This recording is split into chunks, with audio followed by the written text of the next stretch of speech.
Hey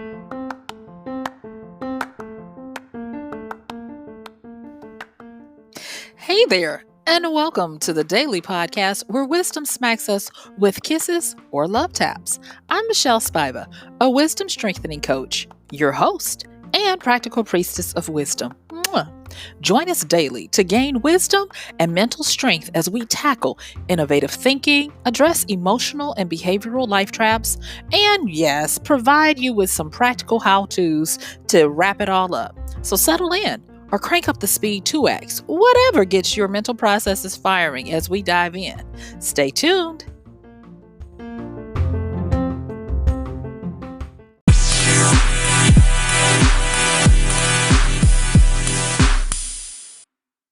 Yay!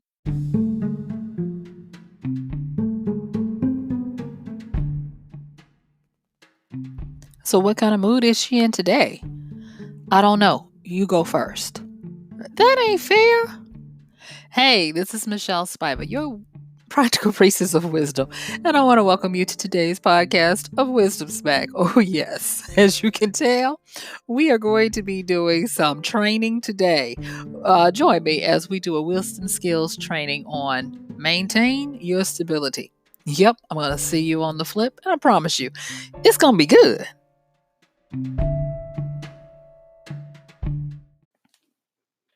All right, so let's get into it. Today is a wisdom skills training, and I'm going to tell you now that this one is going to help you. It helps all of us. And we are going to be talking about how to maintain your stability. And when I talk about stability, I am talking about all of it, not just your mind, not just your body. I'm talking about all of it. And the reason why we need to have this little talk is because, honey, we are out here falling apart and don't even realize it. There are so many people off kilter. They are either moody or from year to year, you don't know what they're going to look like.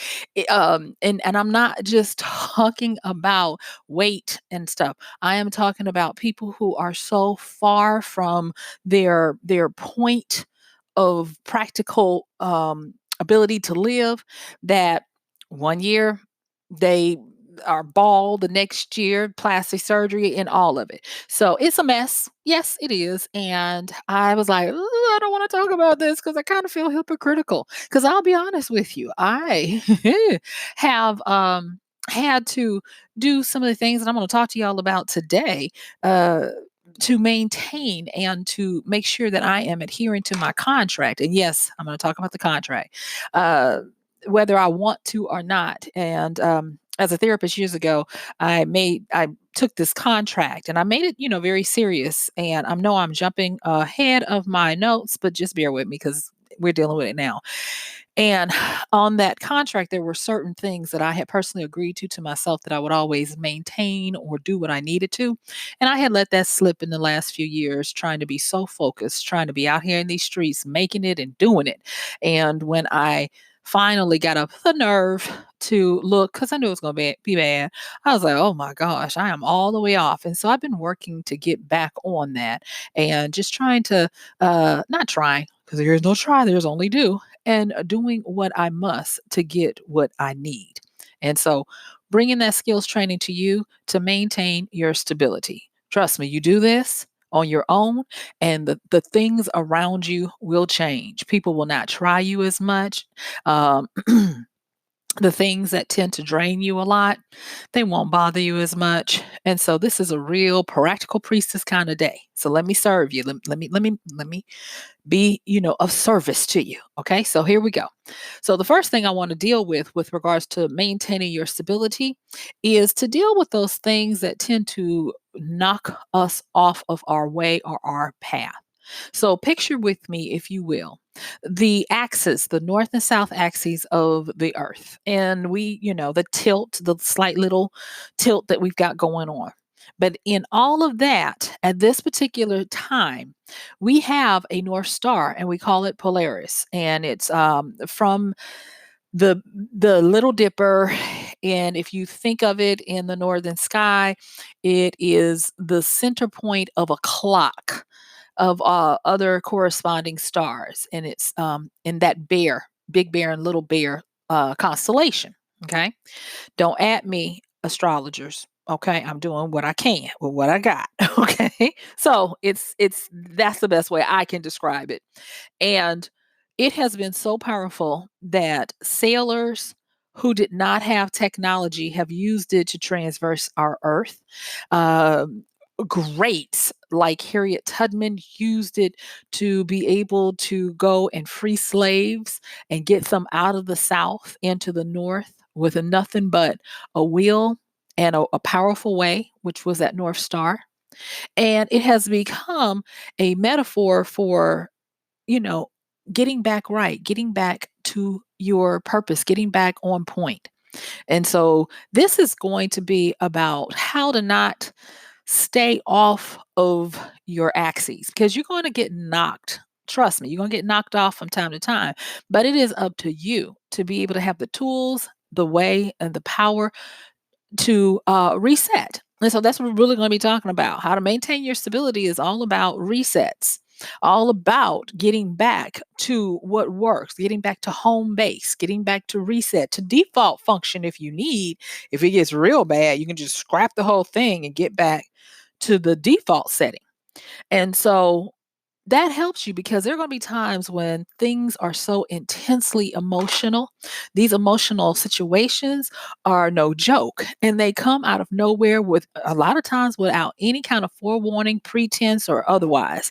And so I am not going to tell you that you're not going to get knocked around. I'm not going to tell you that you're not going to miss the mark and get off of point. No, that is part of life. What I am going to tell you is that there is a way to find your way home. And it's your North Star, and you use that. And the thing is, your North Star is different than somebody else's. And that's where the issue comes because everybody wants to borrow everybody else's North Star. For some people, they have a wanderlust spirit. They can't sit still. They have to move. They have to be moving. They can't be tied down. To tie them down would be killing them. And so that wanderlust that continues to push them to not can't stay somewhere long, got to keep moving, that's their North Star. They are movers.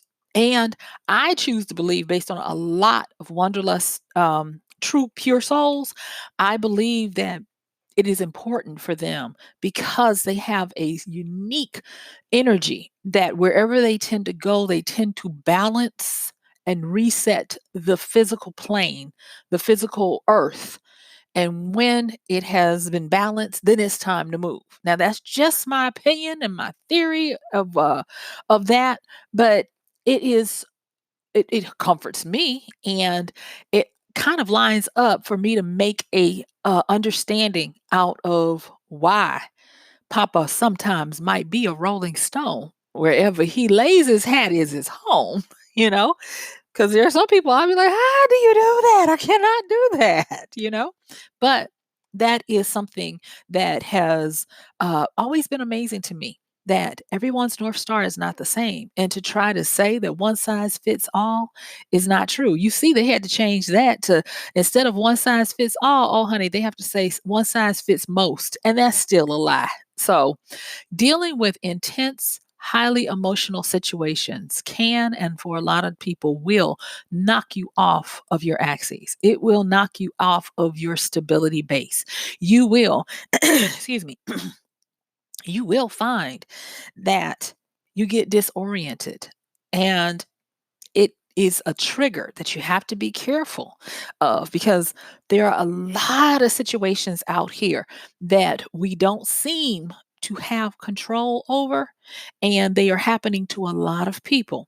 And when you have external triggers happening to people who don't seem to have a control, there is no one around that can be their lifeguard, be their life preserver that can, reel them in from the tumultuous seas, and everybody seems to be in your vicinity going through something. Everybody is trying to do what they can for them for their own. Everybody is trying to survive. Everybody's trying to find some solid and stable ground. It makes for a contagion that we are now experiencing. There are so many people who have real, I'm going to say it, real and imagined depression, anxiety, panic. and other situations. And I, as a person who has and continues to work in capacities of coaching, consulting, and helping people work through life skills issues, I do sense that there is training that needs to be done on how to get your stability back. And so that's another reason why we are doing this today. So let's keep going. So you have these intense emotional situations that pop up from time to time. And I'm going to be talking a little bit more about what you first need to do. But one of the things that I will tell you is, and I've talked about this early on in this podcast, the need to have a manifesto. And you guys, I'm just going to be honest. When I went back and looked at my personal contract that I had, and I looked at my manifesto, I was like, oh, it's time to change it. And you can do that because my manifesto now, from when I wrote it, it looks like it's an ill informed um, dream wish list of a child based on where I am now and what I have gone through and now learned. And so it's time to update it because it no longer feels realistically what would give me that sense of continued purpose. And so I was like, oh, okay. So I need to update my manifesto, my memorial of what I want, why I'm wanting it, what I will do for it. And if you haven't listened to that podcast, go back and check it out. But it's important that you have something like that.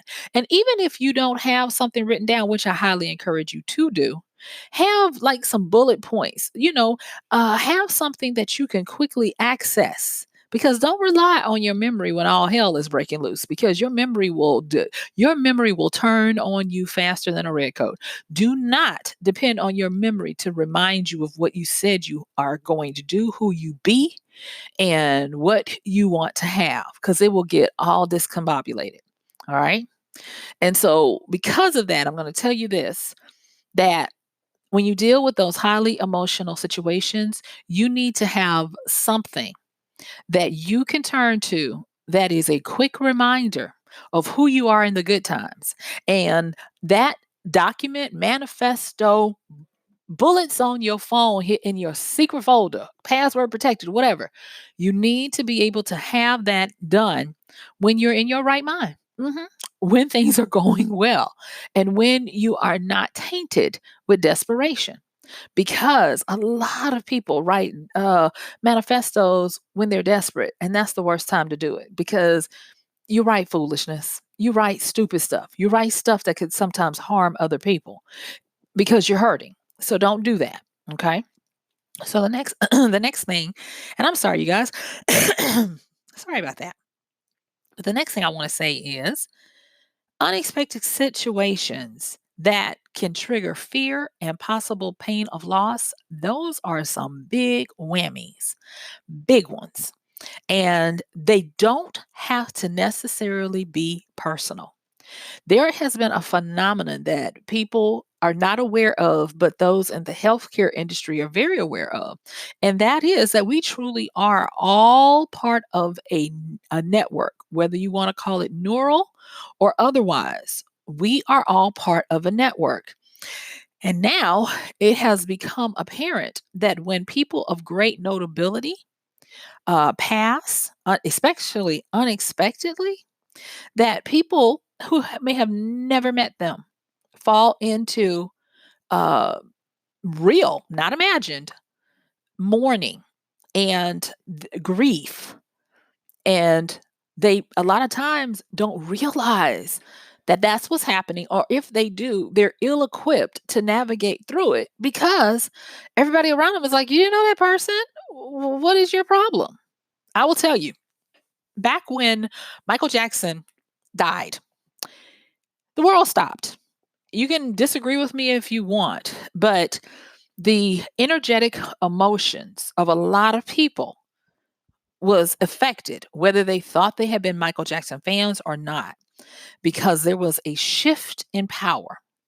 And that is the thing that people don't realize. To maintain your stability, means that you have to be able to connect to that part of you that can increase or decrease your own personal power or electricity at will. And that takes, my dear friend, that takes practice. And I'm going to say this, and it's going to sound cliche ish, but there is a reason why we have to learn how to meditate. And as my grandmother used to call it, collect our thoughts. Because to be able to meditate, uh, helps us to do these very things that I'm talking about with maintaining your stability, finding your North Star, in all of these situations that I'm going to be talking about. If you are able to just even get a good 1 minute, yes, 1 minute of good, solid meditation, you're going to be amazed at how much stronger you become to be able to navigate, to get back on your axis, find your North Star, and stabilize. When I think about the stabilizations of things that we travel in, like the cruises that I take, or when they have stabilizers on airplanes or stabilizers in cars. It amazes me how different people react to different amounts of instability or rocking, if you will. And I am blessed that I don't experience motion sickness and or any of that kind of stuff. But what I will say is this, is that there are times when I believe I get sympathetic um imaginings or sympathetic magic, if you will, when a lot of people around me are feeling ill. I think it's because I subconsciously start to try to seek it out and see if I can investigate it and feel it and experience it. But yes, I've had to learn too, don't take on other people's hysteria, because hysteria can be shared, by the way. But when we're looking at situations where intense, highly intense emotional situations appear, and we don't have the tools to um, right ourselves, it goes badly. And especially when there are unexpected situations that trigger fear and possible pain of loss. Now, let me just quickly talk about fear and possible pain of loss. And it's important to note if this is what you're experiencing, because this is going to help you to figure out if you are being duped by boredom or if you are really going through the big three of depression, anxiety, or panic. Okay. So, triggers of fear and possible pain of loss are huge in understanding the mechanisms, the defense mechanisms that are going to be mounted on your behalf by your body to try to get you to restabilize. And what your body does, and there's a great book called How Emotions Are Made by Dr. Lisa Barrett, and I'll list it in the show notes. But it talks about how, depending on what we are doing or what happens to us at any given time, our brains could be just guessing at how to react based on previous situations. And so, for some people who go through traumatic things that they've never had experience with before, so you're usually living a life up to about 18 where things are quote unquote normal within a controllable bandwidth. And then 19 to 23, you're put in a situation where there is constant bombardment of having to be hyper vigilant for the very safety of your life. And then you have to go back to the situation where you were before. That causes you to continue to be hyper vigilant. And now you are in a true off kilter axis of PTSD.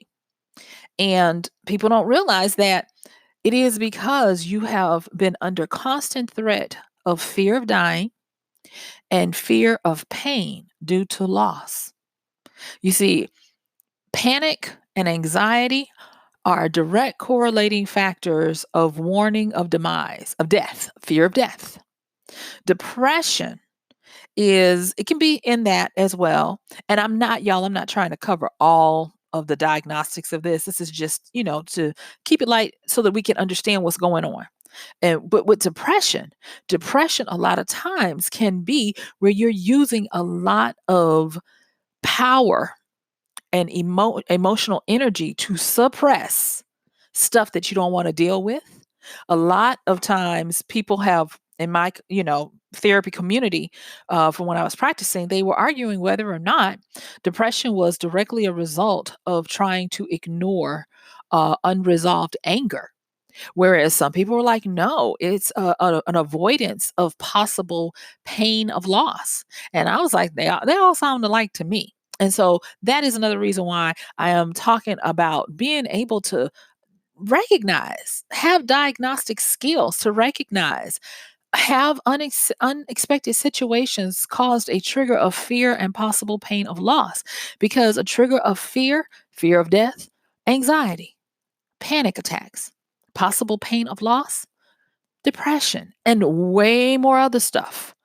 And so, yes, I know I told you meditate and keep a manifesto, but it's the little things that you would think don't have much efficacy that if you continue to do them over time, little becomes much when they start to collect and expand and grow exponentially. So do not despise the little things that will help you.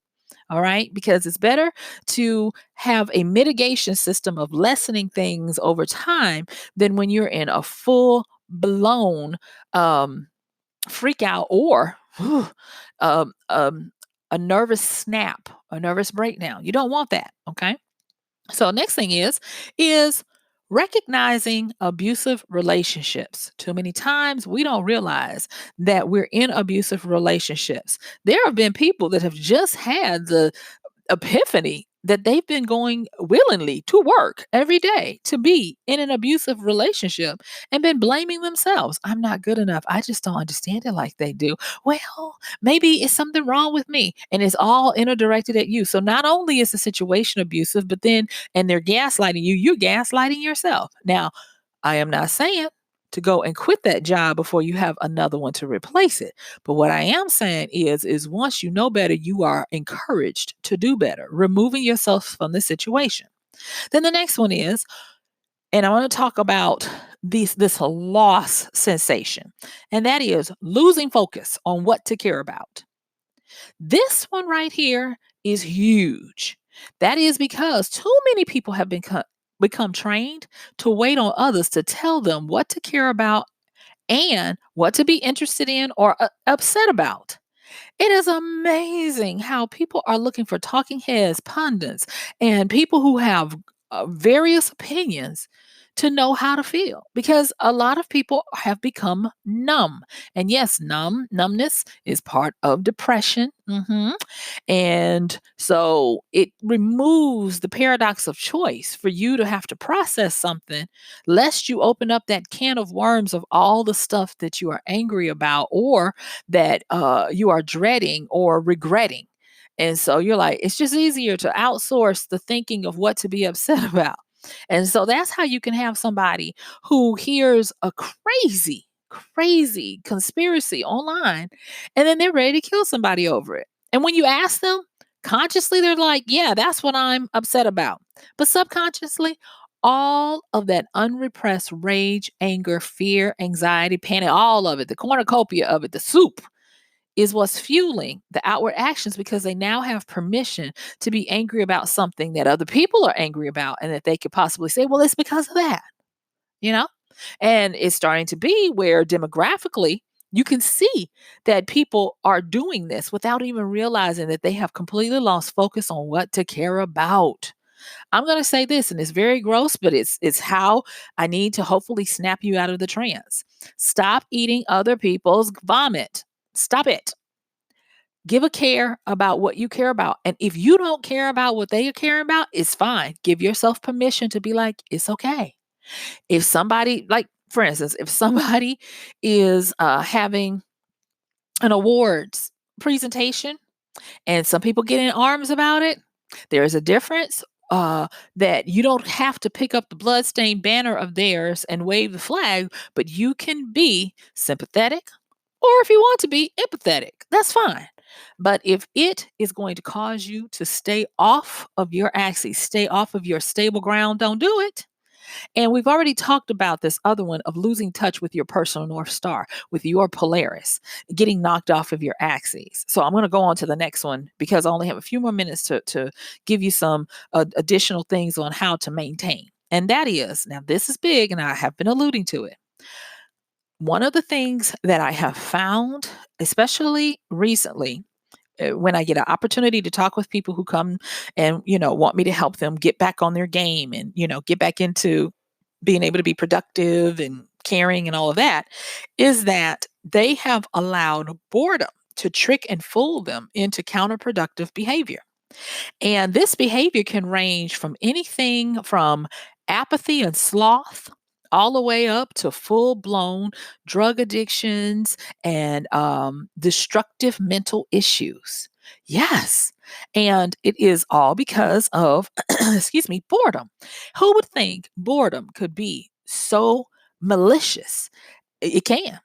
Boredom is something that is like the boogeyman. We do what we can to stave it off, but if we don't recognize that that's what it is in the first place, it can cause us to do counterproductive behavior that causes our own demise. Uh, think about how many people took highly addictive substances because they were bored, or how many people committed heinous crimes because they were bored. They talk about statistics, and when I say they, I'm talking about people who are granted the ability to study conditions over time, sociologists and the like. And they talk about how truly that old statement that boredom is the devil's playhouse. Well, it used to say an idle mind, but that's what it is, boredom. An idle mind is the devil's playground.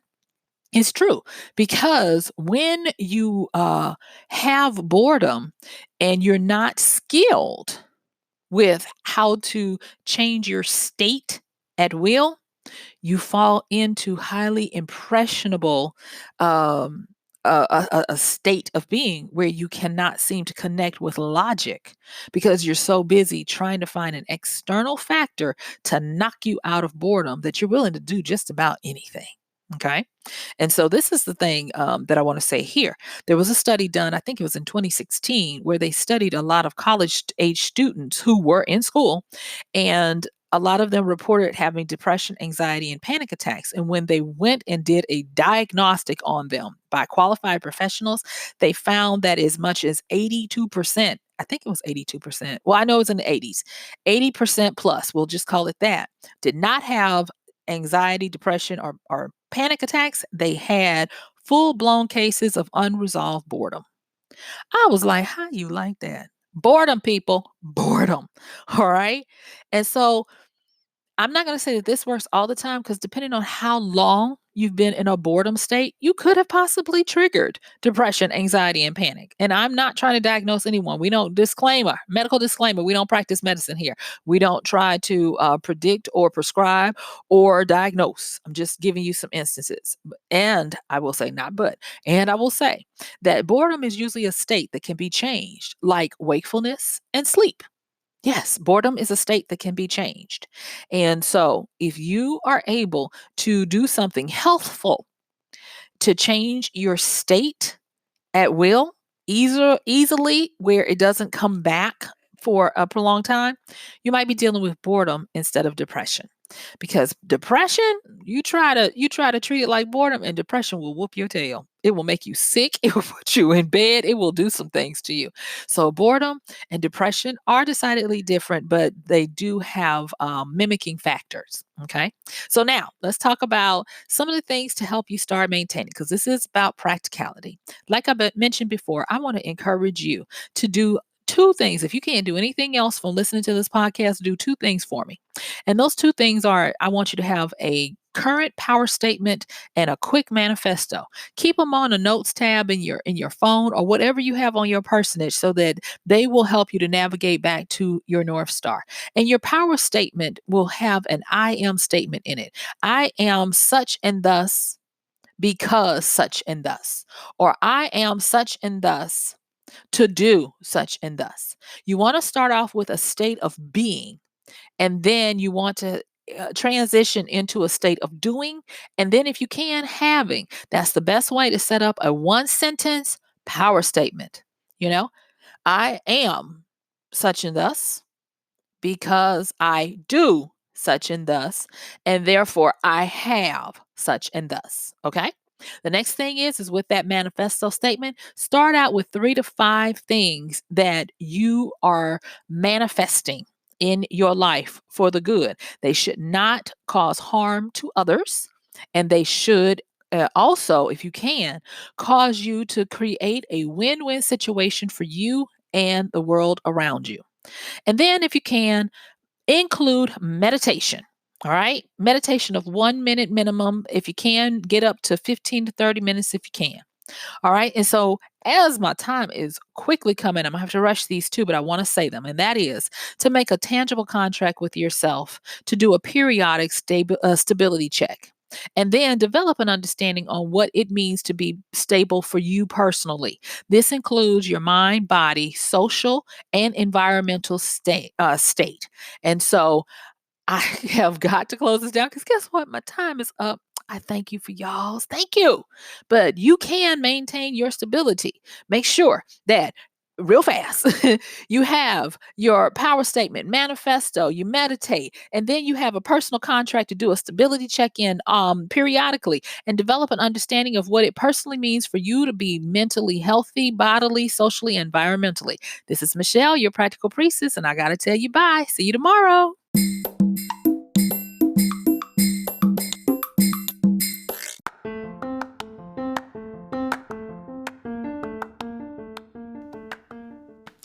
And that's going to do it for today's podcast of Wisdom Smack with MichelleSpiva. If you like this podcast, please help us get the word out. Like, comment, subscribe, and even share. And if you really like it, please help us continue to get the word out by considering using this show's link for Amazon. So when you want to go to Amazon and you do all of your general shopping, please use MichelleSpiva.com/AMZ. It's simple as that. It doesn't cost you anything extra, and this show might receive a little bit of commission that will go towards helping to further get these episodes out to you and to others. So thank you so much for listening. This has been MichelleSpiva with Wisdom Smack. Bye.